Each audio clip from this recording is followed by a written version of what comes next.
Evening, ladies and gentlemen. What could I say after it was done? Хранить деньги, сберегать. What is up guys? So welcome back to our YouTube vlog. So currently nandito tayo sa Okada. Ayun. Ayan o, sa likod natin. Dito tayo sa Baywalk area of Okada, Manila for Hardcore Manila X Hardcore Tokyo event dito sa Okada, Manila. So currently nandito tayo sa Baywalk area nila on which there is an urban camping na nangyayari. Hindi ko alam kung mag-overnight ba sila dito, pero it seems na naka-open lahat ng tent nila and everything, nakabuo lahat, nakababa yung mga tables, and some of the guys here are eating. Pakita ko sa inyo ano meron ngayon dito sa Okada.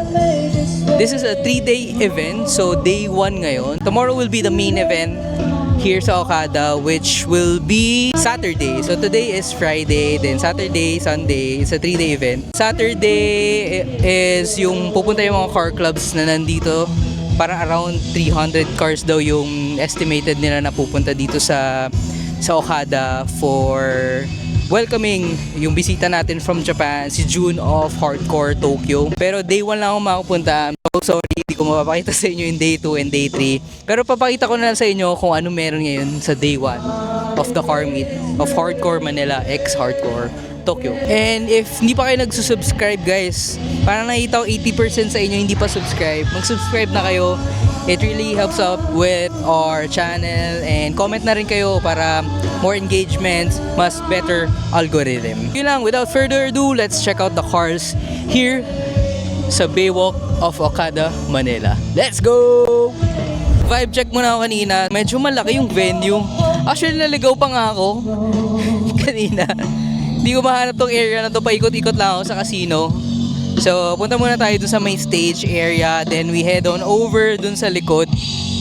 Doon mamaya. So, I guess dito muna tayo sa may stage. May kumakanta.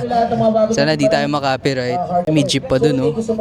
Okay, we're walking towards the stage. I don't know who's playing. Here's some of the cars here. Nakita natin sa Manila Auto Salon. Like this 6x6 na Land Cruiser.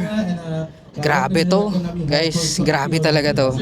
Parang ngayon ko lang nakita na naka-open yung tent niya sa taas. Parang nung last nakita ko, eto lang, naka-open lang yung gilid.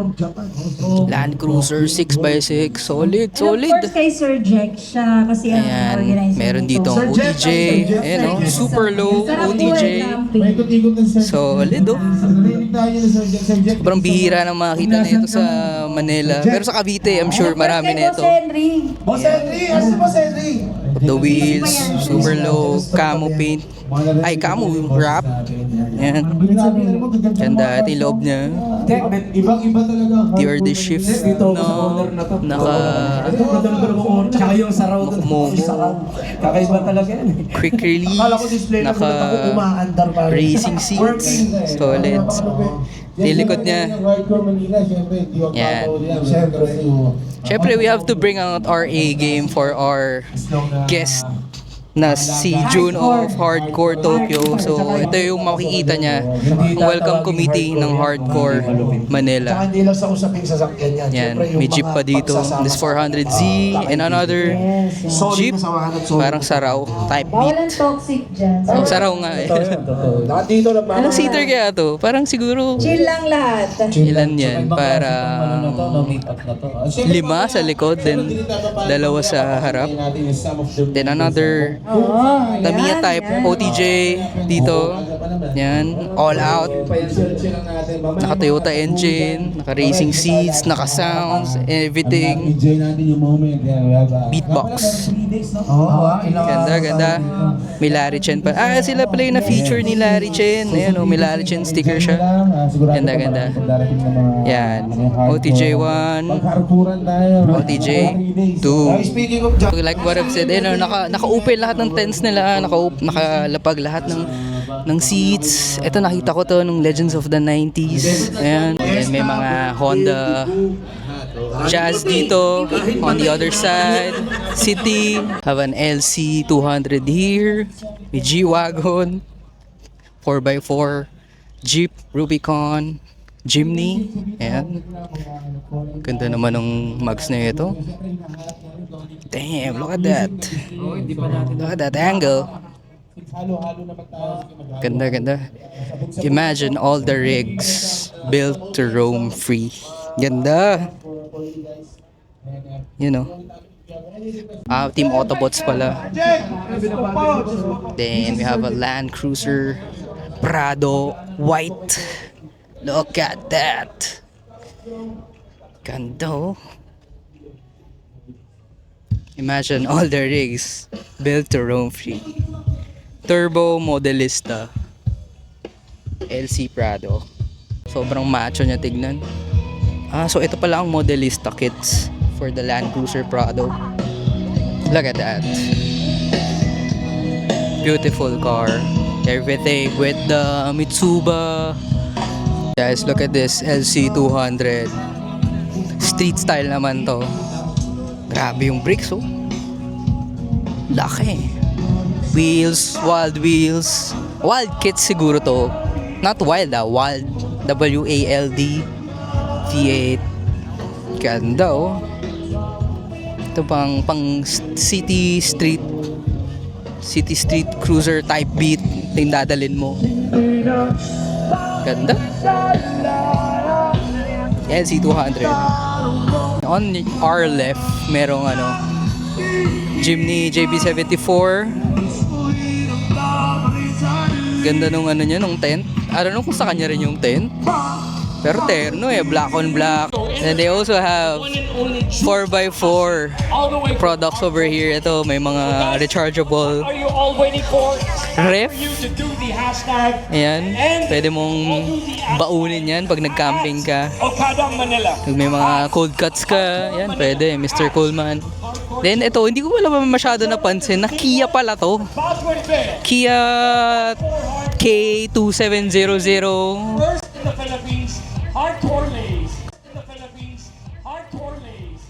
Tapos pull out kitchen, self-sustaining kasi may solar panel dito. Then sabi sa akin nung ni Sir Coco kanina na up to 7 people yung kaya. Meron doon sa taas, meron dito.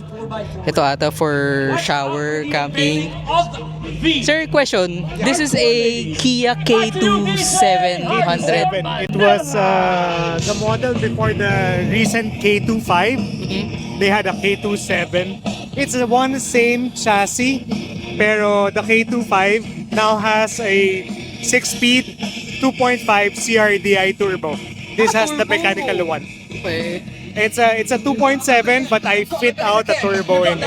Or more power. Kasi mabigat na siya eh. Yes, bumigat siya, lumaki yung tires, hindi niya masyadong kaya. Now it's more capable. Then kayo yung nag-build, tama po ba? Everything from ground up. Yeah. Shop name. Ano name ng shop niyo, sir? Plug natin sa YouTube. Akong mechanical shop na pang-automotive. I'm purely enthusiast. Ginawa ko to sa garahe namin. For your one-stop shop. Yeah. Okay. Tapos, balita ko, may solar panel. So, self-sustaining siya. Kaya mag-off-grid talaga. Kaya mag-off-grid. Tapos, it has 150 liters of fresh water. So 3 days, 4 days. 3 days, 4 days, yes. Pero pag naligo ka, it becomes 2 days only. Building it took me 9 months. Pero it's an on and off thing kasi nga I was doing it myself. My brother was also working with me. My wife helped me design It's a family thing. It's a family thing. Ang ganda. It's a, I love it. And nothing is parang built. Everything was designed except for the awnings, diba? Pero everything's conceptualized by yours truly and family. Up to how many person yung kaya? 8 people. 8 people. 8 people comfortably. Everybody wearing seatbelt. So, we used to do camping. Naka-SUV kami. A funny story. First time we went camping, nagkakita-kita pa kami lahat. Pero that was because everything was folded well, di ba? After camping, since everything is hastily folded, hindi namin magkakita sa loob ng sasakyan. Sabi ko, this is the last time we go camping with a car like this. And then sabi ng wife ko, paano tayo, I like camping. Ano yung next na project natin? Will it be a truck? It's definitely gonna be a truck. We need a Now- bigger one. Yeah. It's a literal truck fitted out, and then this is the finished product. Ito pala sir, ano to? Like, ito ba yung shower area? Ito yung water closet. Ah, okay. So you can do your business. Number 1, number 2. Number 1, number 2 in your own privacy. And becomes a water closet also, a shower area. I just didn't put it out. Pero a shower is fitted here sa glass. And then this is the supply. And then you just transfer this to there. And you can shower na. And nakita ko like pull out. Everything's pull out. Everything's pull out. We designed it.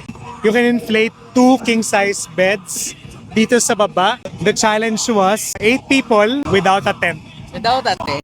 And Everything's it on was the- accomplished. Yeah. Galing. Thank you. Solar powered, 2 floors, Mhm. kitchen, Pull out kitchen. pull-out kitchen, pero hindi pang camping yung kitchen.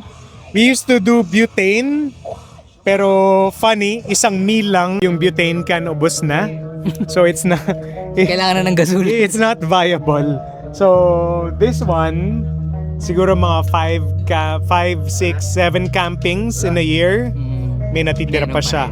So pagka magaan na siya, uubusin na namin siya sa bahay and we'll buy a new one for camping season. How many kg is that? 6? 5? This is 5 kilograms. Ganda. So, Parang kayo lang yung Kia at the moment. Oo nga, ako lang yung Kia. One thing about it, no? The Kia 4x4 na dual cab, not all countries are offered this Kia. It's offered in the Philippines. Everybody should buy a Kia. It's cheap. It's cheap to maintain. I mean, it's not as attractive as Hiluxes or Rangers. It's not a flashy one, but for purposes of being unique and carrying 8 people, I mean, 6 muna, 6 in front, I just modified it to do 8. Yeah. It's the best value for money. Yeah. Yeah. Underrated. It's To be honest. underrated. It's a truck, so yung capacity niya for carrying is more than just a pickup because it's a truck. And surprisingly, it's very comfortable to drive. Have you changed the suspension or stock? I did change the suspension. I did the lift. I did the brakes. Walang shop that would ever accommodate me. You eh. I modified everything with the help of my boys and my shop. It's fully built na Filipino made. Yeah. And it's something that we could be proud of. Yeah. Yep. Filipino built. Wala siya Kagaya. masyadong aftermarket. But I mean, if you look at it, it's not flashy, but something this big already and something so unique. Parang to anyone who sees it, it's eye-catching. Yeah. I get a thumbs up whenever people see it. So, you wanna be unique, get a Kia. Kia K2700. K27, but you cannot K27. buy a K27 anymore. Get a K25. If you need help, call me. I'll help you build it. What's your name, sir? So flash natin sa... Sa Facebook, Richard Bodestine. I answer questions. I'm friendly to everybody. A message request, message me, and I'll reply to you for sure. Alam niyo na guys. So, kailangan na natin pausuhin ang Kia this 2026. Yeah. Kia needs more love. So that's pretty much the first part ng activities dito sa Hardcore Manila. Yung mga urban camping. Yan, nag-camping sila dyan sa may Baywalk. Then dito sa may garden part ng Okada. Let's check out the builds here, mga motor. Guys, wala akong masyadong alam sa motor. So, don't judge me. Kaunti lang alam ko dito. Kotse talaga ako. Pero may mga big bike dito. And meron akong isang big bike dito na gusto ko na makita. And he's also our friend. Pero mamaya na yun, dito muna tayo sa pinakauna. garden area ng Okada. So galing ako dun sa baba, which is the Bay area. Then akit kayo onte, motorcycle displays here sa garden area. So may CBR 650R dito na Honda, Ducati. Hindi ko alam masyado. Wala talaga akong masyadong alam sa mga big bikes. Ito, Triumph, Ducati Performance. I don't know kung anong Ducati to. Pero mukha siyang street bike. Ganda. Tapos skeleton. Then this one na to. CF Moto 750 SR S, Kawasaki. Ito. Okay. AJ Garejo with his Honda FZR 2-stroke, guys. Yan o. Sobrang pogi. May Mooneyes pa na sticker dito. Sayang wala si AJ. Nakita ko hinatid niya lang to eh. Tapos umuwi na rin siya agad. This is an old school big bike. FZR Yamaha 2-stroke big bike. Ganda, ganda. Then this one, Yamaha R3. Tama ba? Yan. Then may mga Can-Am dito. Naka-mugs pa to. Ang ganda. Ganda. Yan. Parang ganito yung kay Batman eh. Dito si Batman kanina, nakita ko eh. Ayun, sa may entrance yung ano niya. Motor niya. Then mga Triumph na big bikes. Ayan. Cafe Racer style. Ayan, ganda na ito. Tsaka yung red. Ay, orange. Triumph. Oh, Triumph din. Ganda, ganda, ganda. Ayan, Triumph. Motorcycles. Kay Batman. Nakita ko siya kanina sa loob. Ayan, Can-Am rin. Bahala na si Batman. So pasok na tayo sa loob. Let's head on to the Crystal Pavilion. Check out the cars inside. Let's go! Natapos na tayo sa labas, sa urban camping and sa motorcycle display sa may garden ng Okada. So nandito na tayo sa Crystal Pavilion of the Hardcore Manila X Tokyo Meet. Unang-una sa pila. Actually, pumasok na ako sa loob. Ayan o, Max Orido plaka. Ganda. Supra S15. Ganda. This event is also sponsored by Sunoco. If you guys remember the trending R32 na maliit, build yun ng Hardcore Tokyo and in collaboration with Sunoco. Yung Sunoco is an engine oil. So, they will be launching tomorrow, January 30. Pero by the time of this posting, launch na siya. May mga oil sila dito. Ayan o. Sunoco is a Japanese brand. Yan. Ayan, mga oil nila. Racing, synthetic, full synthetic. Yan, mga oils. That's Sunoco. They'll be launching tomorrow. So, day 2. So, sorry guys, di ko mapapakita sa inyo kung ano mangyayari bukas kasi hanggang day 1 lang ako. So, pero ito, papakita ko sa inyo. I don't know if madadagdagan pa tong car displays dito, pero I'm not sure, pero feeling ko hindi na. At ang alam ko ang mababago is yung sa Bay area, which is yung day 1 is yung urban camping, day 2 which is yung car meet, yung may mga iba-ibang car clubs na mag-a-attend, and then yung day 3 which will be the drag racing dun sa may Bay area, diba? Sobrang solid. Okay, back to the cars. We have an S15 here. Vertex kits pa ata to. Look at those brakes and wheels. Nismo. Ganda. Ayan o, Vertex. Kay Billy ata to. Yan. Yung likod. Very beautiful S15. Yan, may Nismo badge pa dito. The small details. You have an FK8. J's build.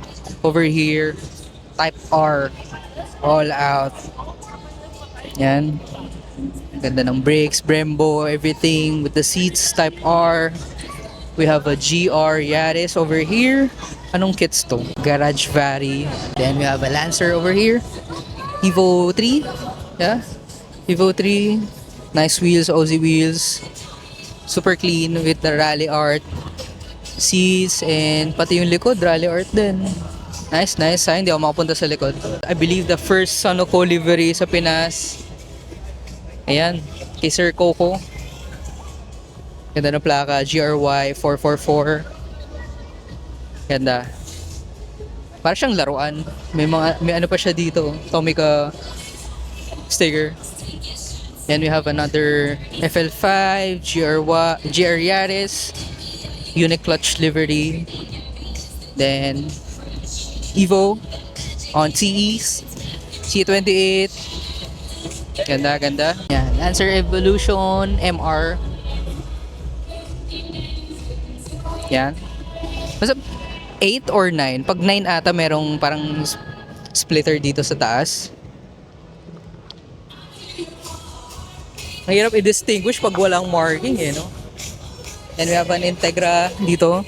Blue. Kanina nakapop yung hood na ito eh. Sinarado na. Sayang. Yan. Integra.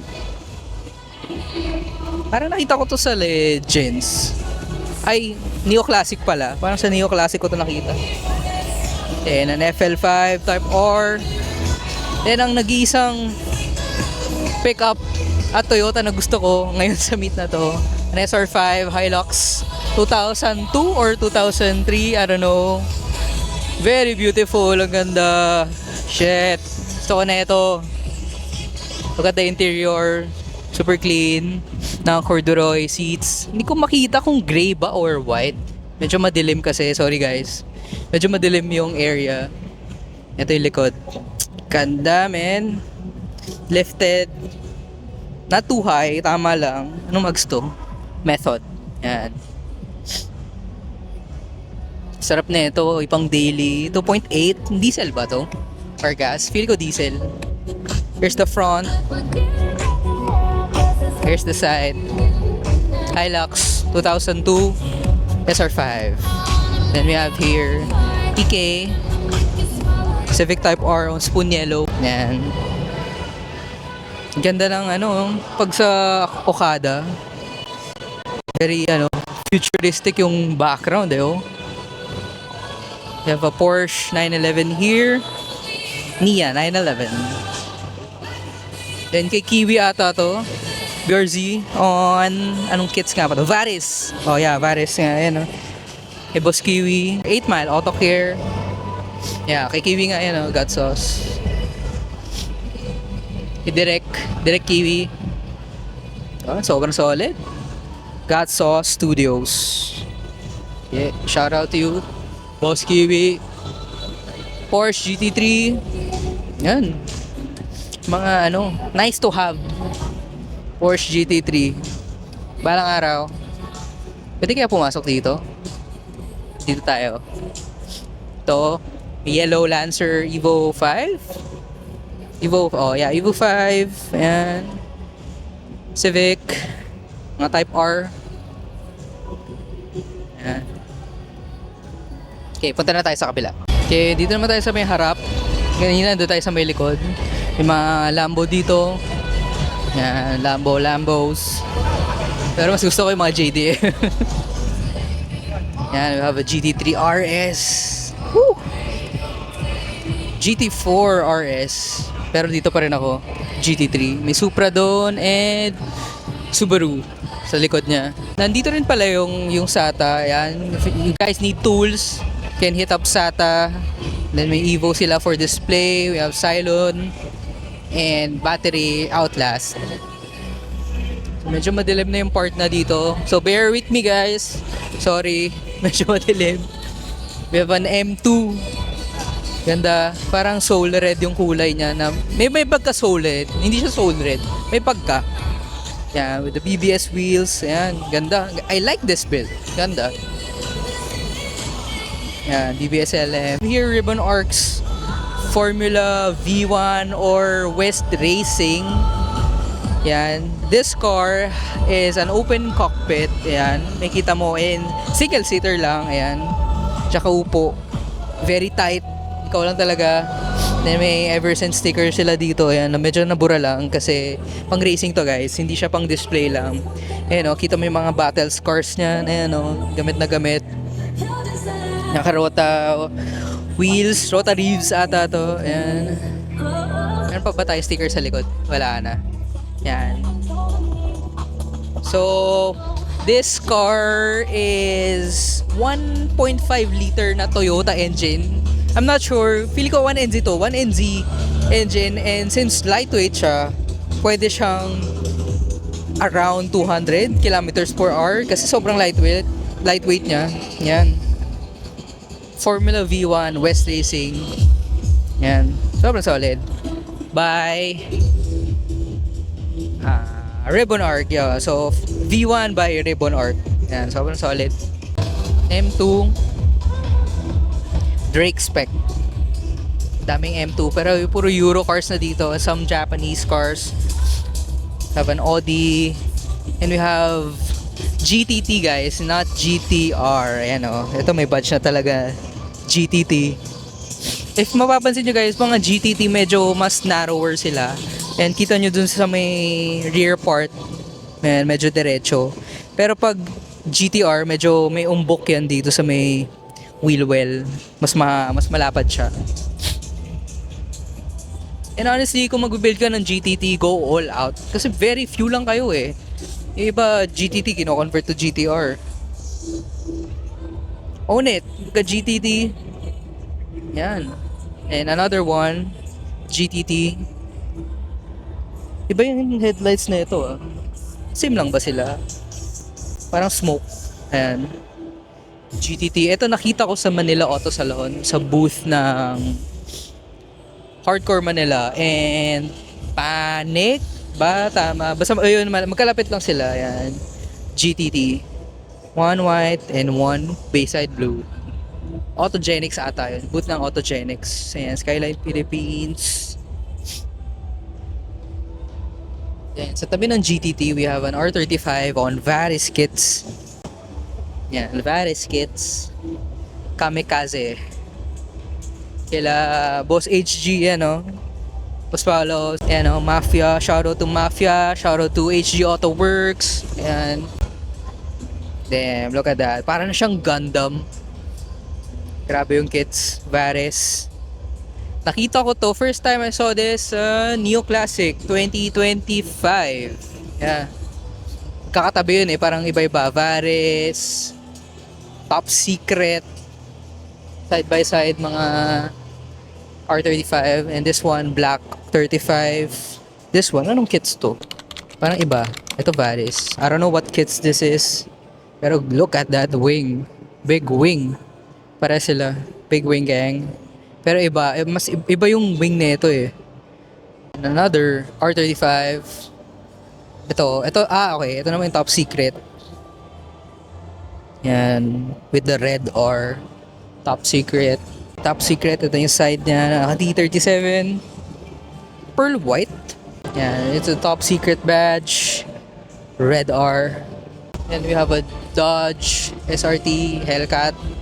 Parang ano yan. Parang whale. We have a BMW M4 on Adro body kits. You know, Adro, not for everybody. Manufacturer for specializing on body kits. This BMW M4. Then we have an M2 on black. We have 3 M2s. Yung red, yung blue, and yung black. Doon ako sa red. Then we have here a BMW Touring naman. M3 Touring. It's a wagon. Yan. Parang dalawa na yung M3 na nakikita ko. Yung kay Kuya Shen, 1180 na green. And this one, Porsche. Parang rally type beat naman ng bagsakan na ito. Cute. Rough Roads, Porsche. Then we have another Porsche GT3, GT2, sorry. GT2 RS, Panda colorway, an SVJ, ayan o, faster, better, smarter. Sakto siya sa likod ah. Then Lexus, and what is this? EV. Tesla? Tesla ba to? EV body kits and performance. Sinushoot nila. Ayan. Titans of Manila. Okay. So, display pala to ng mga Titans. May nakita ako, nagbebenta ng Hot Wheels dito eh. Silipin nga natin. Mamaya may gems na makita. O baka mura. Steal deals. Yung mga selections for today. Ang ganda oh. Kaido House. Kaido House. Civic. NSX. Ganda na ito. Bruce Lee. Murakami. Ito Advan, no? LB Silhouette. May Eva R kaya sila. Okay, so ito Hot Wheels naman. Ito, mayroong motor, oh. Vinduro. Merong F40. Para kay Tyler. Motocompo, the red. I think I don't have the red pa. Liberty Walk, na tuned version. Yan. Supra back here sa likod ng mga R35 and siya. On Advan GTs. Woo! Mafia. Shout out to Mafia. Yan. Magkakatabi R35. Ilan sila? 1, 2, 3. 3 R35s and 2 GTTs. So I think that's pretty much it for this episode and for today's video. Sana hindi ako makapiright. Ang lakas ng music. This has been the Hardcore Manila x Hardcore Tokyo meet dito sa Okada Day 1. May Day 2 and Day 3. Hindi ko na mapupuntahan. Sorry guys. If di pa kayo nagsusubscribe guys, you can hit up the subscribe button para nakikita ko 80% sa inyo hindi pa subscribe. Mag-subscribe na kayo. Please. And if umabot kayo guys sa part ng video na to, you can comment down below. Ano bang pwede? Hardcore. You can comment down below hardcore para alam kong nanood kayo from start to finish. If you guys wanna buy our merch katulad netong polo ko, meron pa neto pero onti na lang. And this hat, yan, corduroy hat, meron pa yan sa website natin. You can always buy our merch at www.eversince-streetclub.com. Don't forget the dash, baka sa kayo mapunta. So this has been Jerome Monastrial. Thank you so much for watching. See you on the next vlog. Janet!